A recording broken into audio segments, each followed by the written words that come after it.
Hello friends, आप देख रहे हैं आपका चैनल शेयर बाजार विद आयुष। और दोस्तों, इस वीडियो में हम बात करेंगे आईपीओज़ की रैंकिंग के बारे में। देखिए, जब इतने सारे आईपीओ एक साथ आ जाते हैं तो अपने आप में ये एक बहुत बड़ा सवाल उठता है कि कौन से आईपीओ को हम पहला प्रेफरेंस दें, फिर दूसरा दें, फिर तीसरा दें, फिर चौथा दें, क्योंकि इतने सारे आईपीओ अगर आप देखेंगे तो एक साथ हमको देखने को मिल रहे हैं।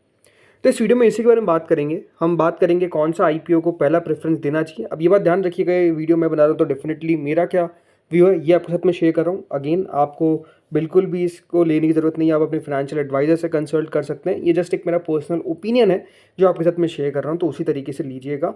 It's only for educational purpose, right. तो चलिए शुरुआत करते हैं यहाँ पर, लेकिन उससे पहले अगर आप पहली बार चैनल से जुड़े हैं तो चैनल को ज़रूर सब्सक्राइब आप लोग कर लीजिएगा।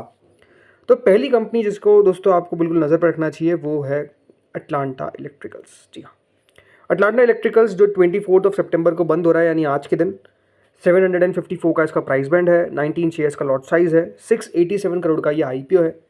पहला प्रेफरेंस इसको क्यों दिया जा रहा है, उसके पीछे का रीज़न है। सबसे बड़ी बात तो देखिए, आज ही आईपीओ क्लोज हो जाएगा, तो ये बात ध्यान रखिएगा, कल तक इस आईपीओ का लॉटमेंट भी आ जाएगा। देन 26 को आप चाहें तो आईपीओ में पैसा भी लगा सकते हैं, फिर जो बचे हुए रहेंगे। तो ये एक पहली बात है। दूसरी बात, अगर आप मुझसे पूछेंगे कंपनी को लेकर, तो कंपनी भी अच्छी नज़र आती है, कंपनी का बिजनेस भी बढ़िया देखने को मिल रहा है। जो एंकर बुक देखने को मिली वो भी अपने आप में स्ट्रांग नज़र आई, प्लस सब्सक्रिप्शन भी देखा जाए वो भी एज ऑफ नाउ ठीक ही निकल कर आ रहा है। आखिरी दिन है आज, तो मेरे हिसाब से यहाँ पर आपको अच्छा पैसा आता हुआ दिखेगा, वो आपको मैं अलग से अपडेट करके बता दूंगा।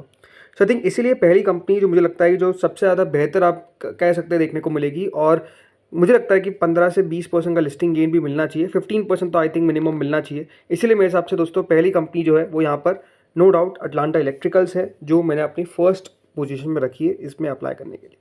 अब आते हैं सेकेंड कंपनी पे। सेकंड कंपनी का दोस्तों नाम क्या है? शेषाशायी टेक्नोलॉजीज। जी हाँ, यह आईपीओ याद रखिएगा बंद होगा 25 तारीख को, यानी कल के दिन। यानी अगर कोई अटलांटा में लगाने का सोच रहा है और उसके पास सिर्फ एक ही आईपीओ का पैसा है, तो वो सिर्फ अटलांटा में लगा सकता है या तो शेषाशायी में लगा सकता है। तो लेकिन सेकंड, अगर आपके पास दो आईपीओ के लिए पैसे हैं तो शेषाशायी कैन बी सेकंड ऑप्शन। क्यों? सबसे पहले बात तो दोस्तों, ये आईपीओ 25 तारीख को बंद होगा, तो कल के दिन 423 का इसका प्राइस बैंड है, 10 रुपये का इसका फेस वैल्यू है, 35 शेयर्स का लॉट साइज है, 480 करोड़ का फ्रेश इशू है, बाकी का ओएफएस है। इस कंपनी को पिक करने के पीछे का रीज़न है, देखिए पहली बात तो कंपनी बीएफएसआई सेगमेंट से आती है, तो अपने आप में ये काफ़ी इंटरेस्टिंग सेक्टर है, मैं ये कहूँगा। दूसरी बात, कंपनी का अगर आप रेवेन्यू को देखेंगे तो रेवेन्यू में ज़रूर आपको एक डिक्लाइन देखने को मिला है, लेकिन जो कंपनी का मुनाफा है वो काफ़ी तेज़ी से ग्रो करता हुआ नजर आ रहा है। तो ये अपने आप में आप कह सकते हैं अच्छी बात है। कंपनी अपने रेवेन्यू को किस तरीके से बढ़ा सकती है, हाँ, इसके ऊपर कंपनी को काम करना पड़ेगा। बट मेरे हिसाब से जितने भी आईपीओस खुले हुए हैं उसमें अगर आप मुझसे पूछेंगे तो शेषशाही भी बहुत अच्छा आईपीओ नज़र आता है। थोड़ा सा कंपनी वैल्यूएशन नीचे रख सकती थी, बट ठीक है। ओवरऑल सब्सक्रिप्शन की बात करते हैं तो सब्सक्रिप्शन अगर आप देखेंगे तो अभी तक क्यूआईबी ने नहीं लगाया, बट एचएनआई कैटेगरी लगभग 3 गुना, रिटेल 1.77 टाइम्स, टोटल 1.5 गुना, मतलब करीबन 866 करोड़ रुपये आते हुए दिख रहे हैं। और आज तो सेकंड डे ही है, तो कल का दिन भी रहेगा। सो सेकंड आईपीओ जो रहेगा वो शेषशाही रहेगा। मुझे लगता है यहाँ पर भी 10 से 15% का लिस्टिंग गेन तो मिलना चाहिए। तीसरा दोस्तों आईपीओ आता है सोलर वर्ल्ड एनर्जी सॉल्यूशंस। यह आईपीओ भी याद रखिएगा बंद होता हुआ नजर आएगा कल के दिन। इसकी फेस वैल्यू है 5 रुपये की, 351 का प्राइस बैंड है, 42 शेयर्स का लॉट साइज है, 490 करोड़ का दोस्तों ये आईपीओ है। अब हो सकता है कि देखिए ये आईपीओ जो है वो शेषाशाही से आपको ज़्यादा पैसा बना कर दे दे, लेकिन इस आईपीओ में एक बात क्या है कि इस आईपीओ में जो रिजर्वेशन है, मतलब कितने शेयर्स दिए गए, तो क्यूआईबी को 75% दिया गया, तो रिटेल को 10% दिया गया। अब जब दोस्तों रिटेल को 10% दिया जाता है, 490 करोड़ का इशू है, मतलब 49 करोड़ रुपीज़ के आसपास का याद रखिएगा रिटेल के पास पोर्शन है, राइट। तो रिटेल के पास जब ओनली 49 करोड़ का पोर्शन है, तो आप कह सकते हैं कि अगर सब्सक्रिप्शन थोड़ा बहुत भी ज़्यादा आ गया तो possibility of getting an allotment मुश्किल हो जाएगी। इसीलिए दोस्तों इसको मैंने थर्ड पे रखा है। अदरवाइज ये सेकंड भी हो सकता था अगर 35% रिजर्वेशन रिटेल के लिए होता, बिकॉज यहाँ पर अलॉटमेंट के चांसेस मुश्किल बनेंगे। तो हमको उस हिसाब से भी सोचना है कि अगर हमको अलॉटमेंट भी तो चाहिए, तो लिस्टिंग इन तभी मिलेगा जब अलॉटमेंट आएगा, तो कहाँ पर ज़्यादा पॉसिबिलिटी है। तो इसलिए दोस्तों तीसरे नंबर पर मैंने किसको रखा है? सोलर वर्ल्ड को। ये हो सकता है कि 20% तक का लिस्टिंग इन भी दे दें, बट रीज़न क्या है ये आपको ने बता दिया। फिर आते हैं दोस्तों अगले आईपीओ पे। इसके बारे में बात करते हैं, जिसका नाम है जारो एजुकेशन या फिर जारो इंस्टीट्यूट। यह आईपीओ भी दोस्तों बंद होगा कल के दिन, राइट। तो अब ये बात ध्यान रखिए, इतने सारे आईपीओ एक साथ बंद हो रहे हैं तो आप पैसा यूटिलाइज नहीं कर सकते एक दूसरे में, राइट। तो जारो एजुकेशन चौथा आईपीओ है। आई थिंक सबसे बड़ी बात तो इस कंपनी को लेकर क्या है कि इसका जो सेक्टर है एजुकेशन, आई थिंक वो काफ़ी ज़्यादा मेरे सबसे भारत के अंदर एक ऐसा सेक्टर है जो लगातार बढ़ता रहेगा, लगातार बढ़िया करता रहेगा, राइट। सो इसलिए पहली बात तो इसको पिक करने का पीछे का रीज़न ये है। दूसरी बात, मुझे लगा कंपनी की वैल्यूएशन भी अच्छी नज़र आई, मतलब कंपनी ने ऐसा नहीं है कि बहुत एक्सपेंसिव रख दिया अपने आईपीओ को। 890 का प्राइस बैंड है, 16 शेयर का लॉट साइज है, 450 करोड़ का ये आईपीओ है। ओवरऑल जो इसकी एंकर बुक भी देखने को मिली वो भी काफ़ी अच्छी एंकर बुक देखने को मिली, काफ़ी अच्छे नाम हमको आते हुए नजर आ गए। तो इसीलिए इसको भी पिक करने का पीछे का रीज़न यही है चौथे नंबर पे कि जारो इंस्टीट्यूट। हो सकता है कि ये भी आपको 10 से 15% का लिस्टिंग गेन तो देकर चले जाए आसानी से। अब वो डिपेंड भी करता है, देखिए बाजार किस तरीके से ऊपर नीचे कर रहा है, बाजार में किस तरीके का आपको उतार चढ़ाव देखने को मिल रहा है। बाजार अगर सही रहेगा तो ये बढ़िया कर जाएंगे, बाजार में अगर थोड़ी दिक्कत आई तो फिर हो सकता है प्रॉब्लम रहे, बट आई फील कि लिस्टिंग गेन तो देकर जाना चाहिए। तो इसलिए चौथा जो कंपनी है दोस्तों वो कौन है, जारो इंस्टीट्यूट या फिर जारो एजुकेशन। फिर आते हैं पांचवी कंपनी पे जिसका नाम है दोस्तों यहाँ पर जेन रिसोर्स रिसाइकलिंग। यह आईपीओ दोस्तों ओपन हुआ है 24 से, यानी आज से, और 26 तक ओपन रहेगा। ₹2 की इसकी फेस वैल्यू है। अब ये बात ध्यान रखिए, जेन रिसोर्स का पैसा जो है वो अगर आपको अटलांटा में अलॉटमेंट नहीं आता है तो आप यूज़ करना शुरू कर सकते हैं, ठीक है। तो यूज़ करना यहाँ पर आप शुरू कर सकते हैं, ये इंपॉर्टेंट बात है। लेकिन अगर आप सोच रहे हैं मैं शेषाशाही, सोलार वर्ल्ड या फिर जारो में लगाऊं तो फिर इसका पैसा यहाँ पर यूटिलाइज नहीं हो सकता। सो ₹2 की इसकी फेस वैल्यू है, 232 का इसका प्राइस बैंड है, 64 शेयर का लॉट साइज है।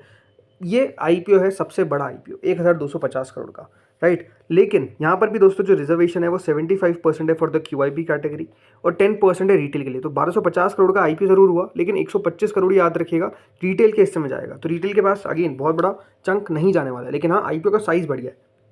कंपनी जो है वो याद रखिएगा ओवरऑल रिसाइकलिंग और मैन्युफैक्चर करती है नॉन फेरस मेटल प्रोडक्ट्स का, राइट। ओवरऑल अगर आप कंपनी का बिजनेस का रेवेन्यू ग्रोथ देखेंगे तो वो काफ़ी दमदार है। कंपनी लगातार दोस्तों तेजी से ग्रो करती हुई नजर आ रही है। रेवेन्यू अगर आप देखेंगे 7165 करोड़, 62 करोड़। देन प्रॉफिट भी अगर आप देखेंगे तो कंपनी का लगातार ग्रो करता हुआ दिख रहा है। बोरिंग अगर आप देखते हैं तो हाँ वो थोड़ी बहुत है ज़रूर, लेकिन अगेन एक से नीचे है। सो ये सारे पॉइंट्स इसके भी मुझे लगता है पॉजिटिव ही है। प्लस कंपनी अपना आईपीओ 33-35 के आसपास लेकर आई है, एंड आई थिंक थोड़ा बहुत नीचे और यहाँ पर भी आ सकता था, बट स्टिल मेरे हिसाब से यहाँ पर भी लिस्टिंग गेन बनना चाहिए 10% तक का। तो इसलिए हमारा नेक्स्ट जो आईपीओ है वो ये रहने वाला है। देन इसके बाद आते हैं ई पैक प्रीफैब पे। अब ई पैक प्रीफैब भी दोस्तों अगले हमारा कैटेगरी में रहेगा। सो यहाँ पर भी ओपनिंग आज हुई है, 26 तारीख तक ये भी ओपन रहेगा, राइट। ₹2 की इसकी फेस वैल्यू है, 204 का प्राइस बैंड है, 73 शेयर का लॉट साइज है, 504 करोड़ का आईपीओ है। आई थिंक ये जिस तरह की कंपनी है अपने आप में सेक्टर है, इस सेक्टर के अंदर मेरे हिसाब से one of the best company में से एक है जो अपना आईपीओ लेकर आ रही है। अब ई पैक प्रीफैब की देखिए, जैसे मैंने कहा खास बात क्या है कि इस सेक्टर के अंदर अगर आप देखेंगे कंपनी दमदार है। कंपनी का याद रखिएगा जो कारोबार है वो है pre engineered steel buildings of pre fabricated structures का, राइट। इसके अलावा कंपनी का अगर आप रेवेन्यू ग्रोथ देखेंगे तो वो भी आपको काफ़ी अच्छी नज़र आती है। प्रॉफिट ग्रोथ भी कंपनी धीरे धीरे करके बढ़ाती हुई नज़र आ रही है। सो ये सारी बात अच्छी है। इसके अलावा कंपनी के रिटर्न रेशियोज अगर आप देखेंगे तो वो बढ़िया है। कंपनी का पी जो है वो तो करीबन 34 के आसपास है, मतलब 34 की पी पे अपना आईपीओ लेकर आ रही है। बट अगेन स्ट्रक्चरली ग्रोथ अच्छी आती हुई नजर आएगी, तो आई थिंक वो वैल्यूएशन आगे चलकर सम अप हो जाएगी। लेकिन हाँ यहाँ पर मेरे हिसाब से वही 10% तक का लिस्टिंग गेन बनता हुआ नजर आएगा। तो ये दोस्तों जो है टोटल मिलाकर 6 आईपीओ के बारे में बात करी। अब इसके अलावा जो भी दोस्तों आईपीओ बचते हैं जिसमें गणेश कंज्यूमर है, राइट, और एक है BMW ventures. BMW ventures is a clear cut avoid for me. मेरे हिसाब से कोई खास कंपनी में दम नहीं दिखता है, इसलिए उसको तो बिल्कुल अवॉइड करिए। Ganesh consumer company is good, valuation is extreme. I think valuation को थोड़ा सा नीचे लेकर आना चाहिए था, बल्कि आई थिंक सबसे ज़्यादा अगर स्ट्रॉन्ग एंकर बुक आप ढूंढने जाएंगे ना सारे आईपीओज में तो वो गणेश कंज्यूमर की हो सकती है। बट क्यों नहीं, बिकॉज इसके पीछे का रीज़न है क्लियर। डिमांड काफ़ी लो देखने को मिल रही है, अब जीएमपी भी कह सकते हैं काफ़ी लो है, प्लस वैल्यूएशन भी कंपनी ने थोड़ी सी ऊपर रख दी। आई थिंक वो एक फैक्टर है।